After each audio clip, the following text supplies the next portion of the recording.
आपल्या सगळ्यांचा मराठी हॉटस्पॉट।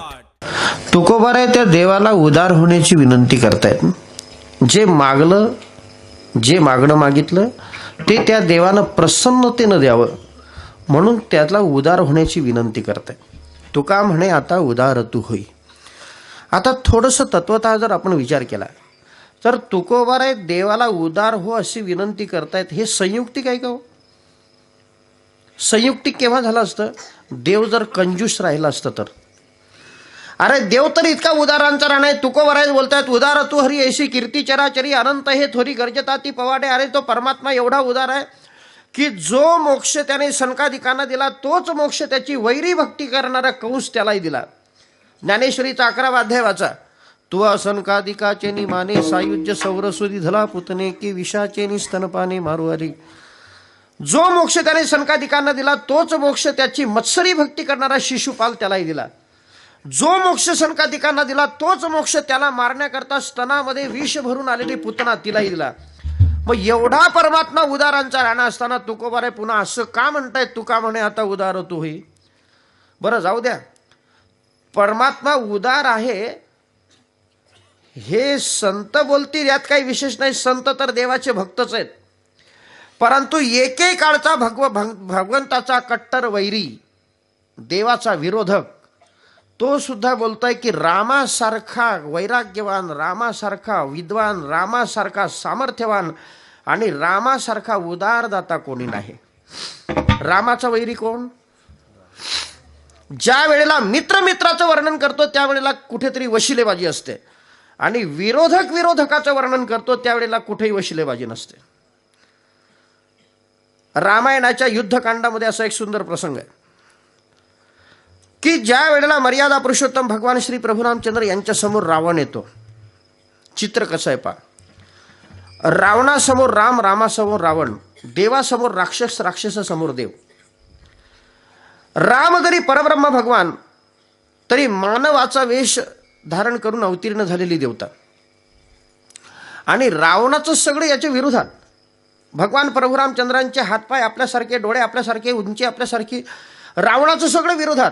भगवान प्रभू रामचंद्रांना 2 हात, रावणाला 20 हात। भगवान प्रभू रामचंद्रांना 1 तोंड, रावणाला 10 तोंड। भगवान प्रभू रामचंद्रांचं शरीर तुमच्या आमच्यासारखं, रावणाचं पर्वतासारखं प्रचंड स्वरूप। परंतु ज्या वेळेला तो रावण युद्धभूमीवर जमलेल्या वानरांच्या, राक्षसांच्या समोर असं बोलतोय, पहिल्यांदा ज्या लोकांमुळे मला देवाचं दर्शन घडलं, प्रभूचं दर्शन घडलं, त्या लोकांचं अभिनंदन करतो। कारण रावण असं काही मूर्ख नव्हता बरं का। रावणासारखा भक्तिमान, रावणासारखा बुद्धिमान अजून जन्माला यायचं आहे। विठ्ठला विठ्ठला विठ्ठला हरे विठ्ठला विठ्ठला। तो रावण पहिल्यांदा उपकार मानतो त्या कैकेयीचे की कैकेयी माते, तुझे माझ्यावर आणि आमच्या राक्षसांच्या कुळावर केवढे मोठे उपकार झालेत की राम राज्याभिषेकाच्या वेळेला वाईटाचा वाटा तू घेतला आणि आमचा उद्धार होण्याकरता या रामाला वनवासात पाठवून दिलं। राम जर वनवासात आला नसता तर सीतेचं अपहरण मला करता येणं शक्य नव्हतं। सीता जर वनवी चोरून आणली नसती तर राम लंकेत आला नसता, माझा उद्धार झाला नसता, राक्षसांचा उद्धार झाला नसता। म्हणून आमच्या उद्धारामध्ये महत्वाची कामगिरी माते तुझी आहे। तुझे उपकार मी कोणत्या जन्मात फेडू।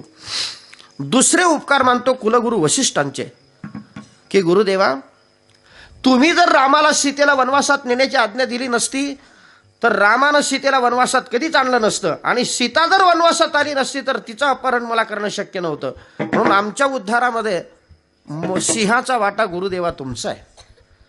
तिसरे उपकार मानतो आदिशक्ती सीता मातेची की माते, तू तर की या रावणाचा उद्धार झाला पाहिजे, राक्षसाच्या कुळाचा उद्धार झाला पाहिजे, म्हणून पंचवटीमध्ये असलेल्या पर्णकुटीत आपली मूळ शक्ती तू गुप्त केली आणि सावलीमध्ये चेतनत्व शक्ती प्रदान करून माझ्या खांद्यावर मुकाट्यानं बसली आणि या निमित्तानं लंकेत आली। तू जर या निमित्तानं लंकेत आली नसती, या स्वरूपात लंकेत आली नसती तर राम लंकेत आले नसते, माझा उद्धार झाला नसता, राक्षस कुळाचा उद्धार झाला नसता।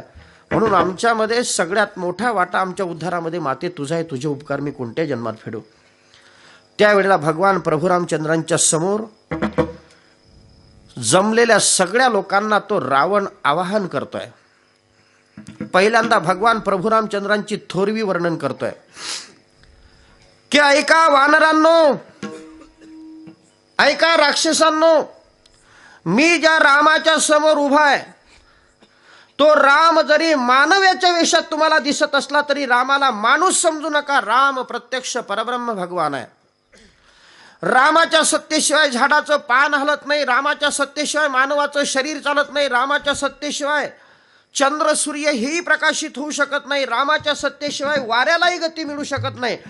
समुद्र जरी अमर्याद असला तरी रामाची आज्ञा असल्याशिवाय तो आपली रेखा ओलांडू शकत नाही. काळ जरी संपूर्ण जगाचा नियंता असला तरी रामाची आज्ञा असल्याशिवाय तो दुसऱ्याच्या शरीरात असलेल्या प्राणाचं हरण करू शकत नाही. अशी रामाची कर्तुम अकर्तुम अन्यथा कर्तुम अकुंठित शक्ती आहे. म्हणून रामाला तुम्ही सामान्य समजू नका. रामासारखा सामर्थ्यवान, रामासारखा परब्रह्म भगवान, रामासारखा वैराग्यवान, रामासारखा सामर्थ्यदाता आणि रामासारखा उदारदाता या त्रैलोक्यामध्ये दुसरा कोणीही नाही. हा भगवान प्रभू रामचंद्रांचा एकेकाळचा कट्टर विरोधक त्या राक्षसांना आणि वानरांना ह्या गोष्टी समजावून सांगतोय. तरीही तुकोबाराय बोलतायत, तुका म्हणे आता उदार तू होई. तुकोबाराय उदार हो असं का म्हणतायत? तुकोबारायांना माहिती नव्हतं का की देव उदार आहे? तुकोबारायांना माहिती होतं, परंतु तुकोबारायांना व्यवहारातला हाही नियम माहिती होता की जी वस्तू स्वतःला आवडते ती वस्तू देण्याकरता माणूस थोडीशी कंजूशी करतो, आणि जी वस्तू आवडत नसेल ना ती मोकळ्या हाताने देतो. कल्पना करा, एखाद्या माणसाला जर मधुमेहासारखा डायबिटीस सारखा आजार असेल आणि त्याच्या जवळ जर पेढ्यांचा बॉक्स आला ना, मग त्यांना माहिती आहे की आपल्याला तर खाता येत नाही, मग उदारपणा दाखवायला काय हरकत आहे, घेऊन जा महाराज. तसं तुकोबारांनी ह्या देवाचा स्वभाव बघितला की जी संत संगत आपण देवाला मागितली आहे ना, अरे ह्या संत संगतीसाठी हा देवच इतका भुकेला आहे की याने लक्ष्मी करता बनवलेला वैकुंठ संतांच्या संगती करता सोडून दिला.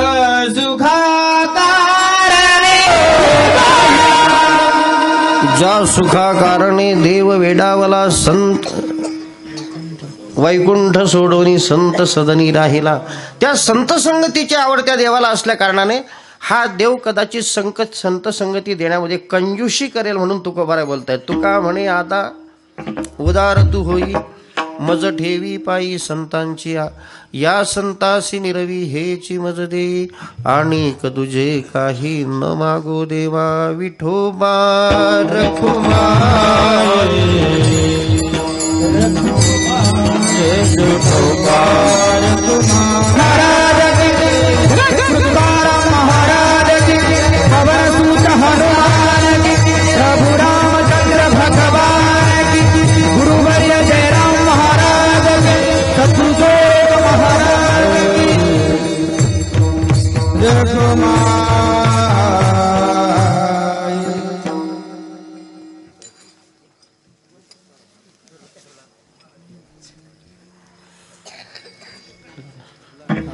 तुका म्हणे आता उदार तू होई, मज ठेवी पायी संतांची. तुकोबाराय बोलतायत, मला संतांच्या स्वाधीन करा यापेक्षा माझं काही मागणं नाही, आणि हे देण्याकरता तू उदार हो, मला संतांच्या पायाजवळ ठेव. आता फक्त शंका एकच आहे की संतांच्या पायाजवळ राहण्यामध्ये कोणता फायदा तुकोबारायांचा होणार आहे? कारण प्रयोजनम अनुद्दिश्य न मंदोपी प्रवर्तते. फलाच्या अपेक्षेशिवाय मंद बुद्धीचा माणूस सुनता कोणत्याही कार्यामध्ये प्रवृत्त होत नाही. तुकोबारायांसारखे विश्वसंत संतांच्या पायाजवळ राहणं पसंत करतात, तर संतांच्या पायाजवळ राहण्यामध्ये तुकोबारायांचा होणारा फायदा कोणता? फायदा एकच आहे, तेथे राम नाम होईल श्रवण, घडेल भोजन उच्चिष्टाचे. किंवा असा एक सुंदर विषय आहे की संतांच्या संगतीमध्ये राहण्याचा फायदा हा आहे की चंद्र आणि चंद्रकांत मणी दोघांचा संयोग झाला की त्या मण्यातून जसा आपोआप शीतलतेचा पाझर फुटत असतो, सूर्य आणि सूर्यकांत मणी या दोघांचा संयोग झाला की त्यातून जसा आपोआप अग्नी प्रज्वलित होतो, तसा कितीही पापी आणि दुराचारी जीवात्मा असला परंतु त्याच्या परमभाग्यानं त्याला क्षणभर जरी संत संगती लाभली ना, तर उद्धाराकरता जी भगवत भक्ती आवश्यक आहे, त्या भगवत भक्तीचा उगम या माणसाच्या जीवनामध्ये सहज होत असतो. म्हणून या संतासी निरवी हेची मज देई, आणिक तुझे काही न मागो देवा. म्हणून देवाची कृपा महत्वाची आहे, त्याबद्दल वादच नाही. परंतु संतांचं जर शिफारस पत्र आपल्याजवळ असेल तरच त्या देवाची कृपा होते. म्हणून आमचे तुकोबार आहे, संतांच्या व्यक्तिमत्वाला केवढी मोठी किंमत देत आहेत की संतांना विनंती करतायत की संतांनो, तुम्ही देवाजवळ माझी शिफारस करा. शेवटची विनवणी, शेवटची विनवणी, संत जनी परिसावी. विसरतो न पडावा माझा देवा तुम्हासी. विसरतो न पडावा माझा देवा तुम्हासी. पुढे फार बोलू काही, अवघे पायी विदित.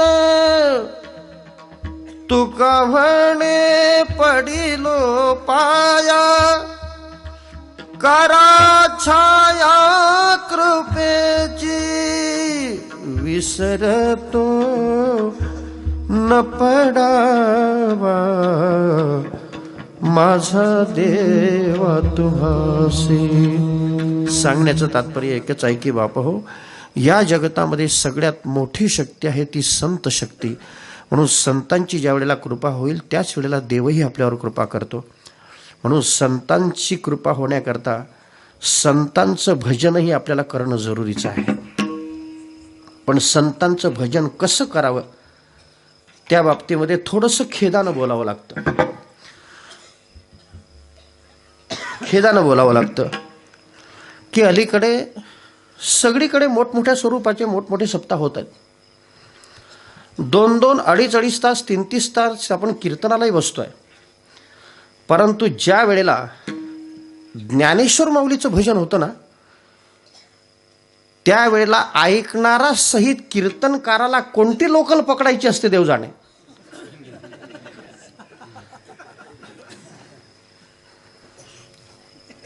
पण माहिती आहे तुम्हाला की ज्ञानेश्वर माऊली, ज्ञानराज माऊली, तुकाराम हे भजन वारकरी संप्रदायाला कोणी दिलं माहिती आहे? वारकरी संप्रदाय म्हणजे खेळ नाही. हे संप्रदायाला भजन कोणी दिलं? जोग महाराजांच्या संस्थेतले एक प्रभावी शिक्षक वैराग्यमूर्ती आमचे गुरुदेव नथुसिंग बाबा राजपूत, त्यांच्याजवळ आमचं बरेच बालपण गेलेलं आहे.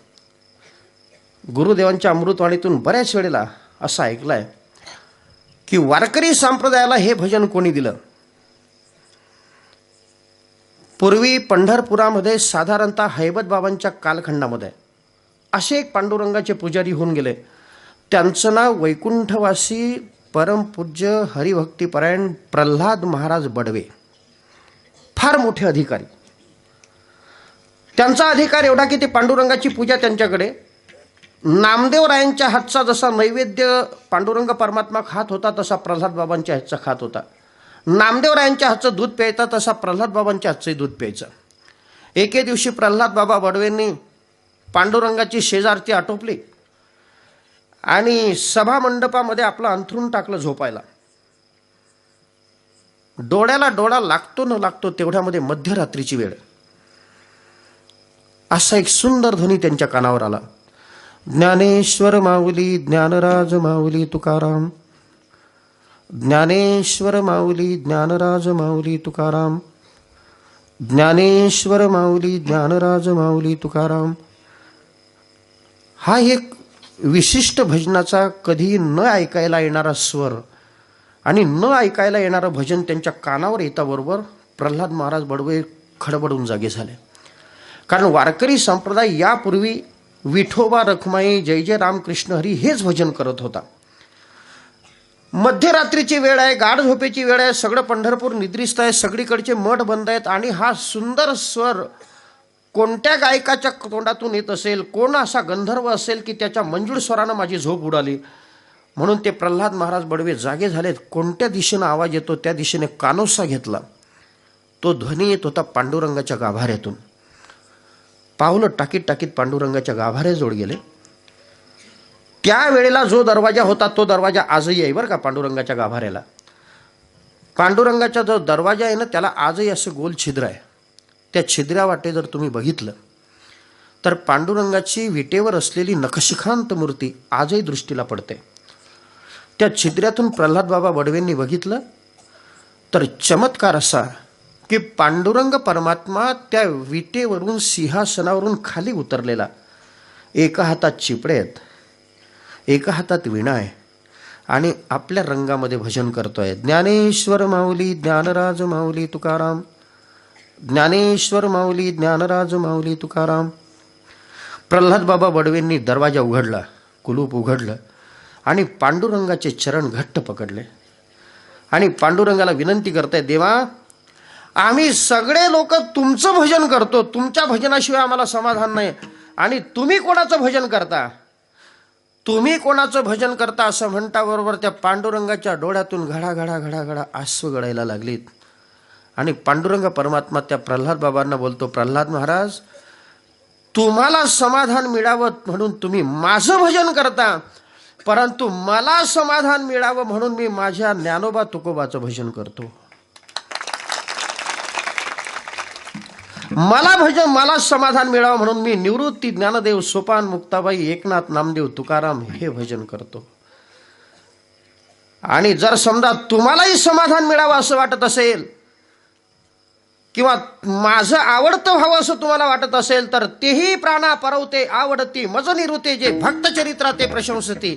माझं गुणगान करणारा तर मला आवडतोच, परंतु माझ्या भक्ताच्या चरित्राचं गुणगान करणारा, माझ्या भक्ताचं भजन करणारा मला माझ्या प्राणापेक्षाही प्रिय असतो. म्हणून प्रल्हाद महाराज माझा एक निरोप वारकरी संप्रदायाला सांगा की चंद्रभागेच्या वाळवंटामध्ये पुढे येणाऱ्या एकादशीला सगळ्या वारकरी फडकरी लोकांची बैठक घ्या आणि त्या बैठकीमध्ये माझा निरोप सगळ्या फडकऱ्यांना सांगा, वारकऱ्यांना सांगा की जसं वारकरी संप्रदायामध्ये प्रत्येक भजन कीर्तनाचा प्रारंभ राम कृष्ण हरी या महामंत्राने होत असतो, विठोबा रखमाई जसं मध्यंतरीचं भजन होत असतं, तसं वारकरी संप्रदायातल्या प्रत्येक भजन कीर्तनाचा समारोप ज्ञानेश्वर माऊली ज्ञानराज माऊली तुकाराम या महामंत्राने झाला पाहिजे असा माझा निरोप वारकऱ्यांना द्या.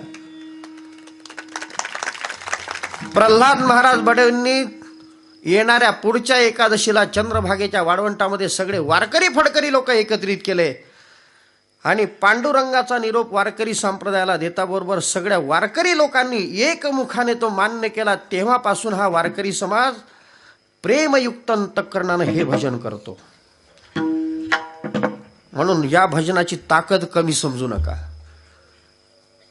या भजनाची ताकद कमी समजू नका. अरे पुण्यवंत व्हावे घेता सज्जनांची नावे, नेघे माझी वाचा तुटी महालाभ फुकासाठी, विश्रांतीचा ठाव पायी संताची या भाव, तुका म्हणे पापे जाती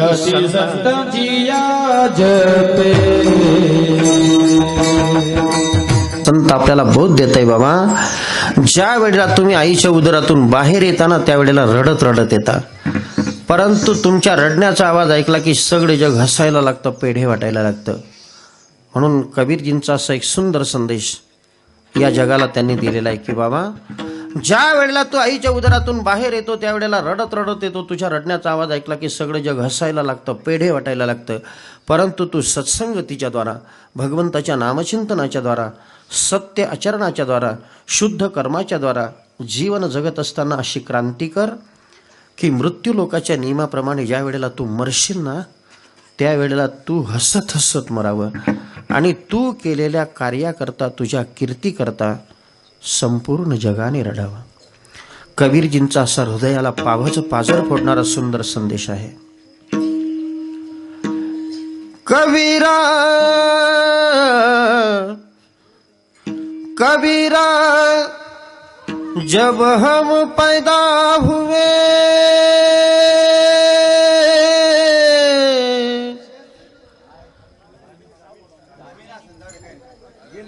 जग हसे हम रोजे